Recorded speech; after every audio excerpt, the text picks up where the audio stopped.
Temos uma longa história de um sistema político marcado pela república, o presidencialismo, o federalismo e o bicameralismo. Desde 1889, quando a monarquia do Brasil foi deposta e um golpe militar iniciou a República no Brasil, seguimos um regime que tem semelhanças e que nos últimos 30 ou 40 anos tem se consolidado. Mas quais são os desafios do sistema político brasileiro para garantir uma vivência realmente republicana, que vem da coisa do povo, e a construção de uma cidadania que consiga garantir direitos e deveres fundamentais a todos os cidadãos? Para começar, precisamos entender que o momento atual do Brasil, de uma democratização que acontece desde o final dos anos 80, aconteceu depois de uma perda de apoio da ditadura militar, onde a sociedade civil se reabilitou e, depois de um longo tempo asfixiada, levou a cabo a questão da participação, ou seja, a maior parte das pessoas queria participar dos processos de decisão política e ter representantes para isso no país. O desafio era colocar um voto na democracia brasileira que fosse direto, secreto, universal e periódico. E bom, isso parece óbvio hoje, mas houve uma época em que você tinha o voto aberto e que era denunciado por votar contra os coronéis, no chamado voto de cabresto, ou então o momento em que o voto não era universal, ou mesmo o momento em que analfabetos e pessoas militares não poderiam votar no país. Além do mais, temos um desafio do federalismo, ou seja, os estados estão conectados com uma união, mas cada um deles tem um governo diferente. Assim como os municípios também estão conectados aos estados e à União, mas também têm seus governos autônomos, e isso traz um sistema muito complexo. O regime atual vem de uma quebra, de um longo jejum de cidadania eleitoral, em um momento em que o voto no Brasil é obrigatório, para alguns uma questão ainda polêmica. Mas o desafio de hoje é pensar uma sociedade civil pulsante, ativa, e a participação popular com qualidade nos processos de decisão.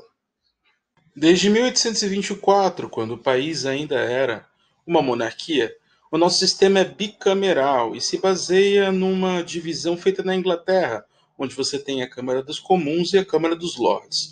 Hoje, o sistema brasileiro, republicano, é muito mais baseado no sistema norte-americano.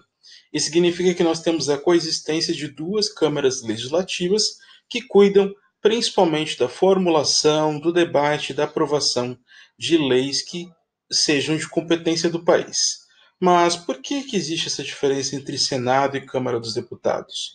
Alguns dizem que o fato de você ter uma Câmara dos Deputados e um Senado que está acima dela faz com que você tenha um equilíbrio de poderes, já que o Senado pode muitas vezes derrubar uma decisão da Câmara dos Deputados ou referendar essa decisão.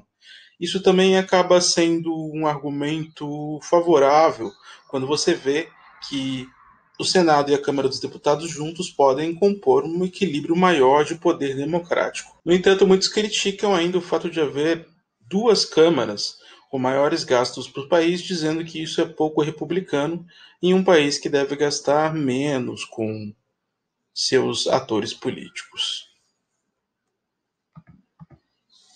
A Câmara dos Deputados segue um sistema semiproporcional, ou seja, quanto mais habitantes, mais representantes. São Paulo, o mais populoso dos estados na federação, tem mais deputados, cerca de 70, enquanto estados como Piauí têm bem menos deputados.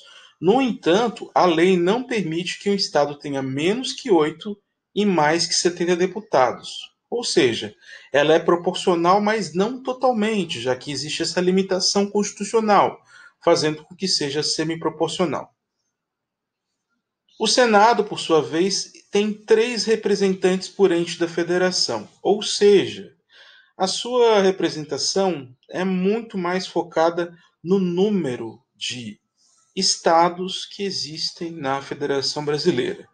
Cada um dos senadores é eleito para um mandato de 8 anos. O Senado costuma ficar com competências mais gerais da nação, enquanto a Câmara dos Deputados fica com questões mais específicas.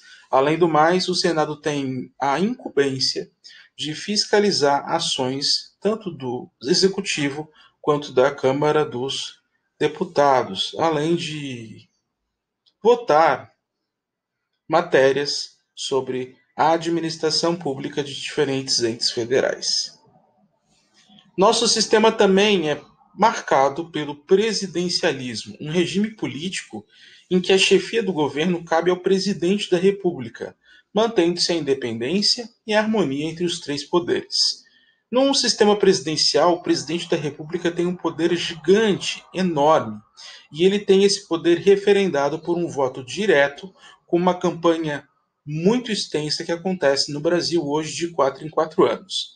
Desde 97, com a emenda da reeleição, o presidente da República pode ser reeleito para mais um mandato, podendo ficar até 8 anos consecutivos no poder.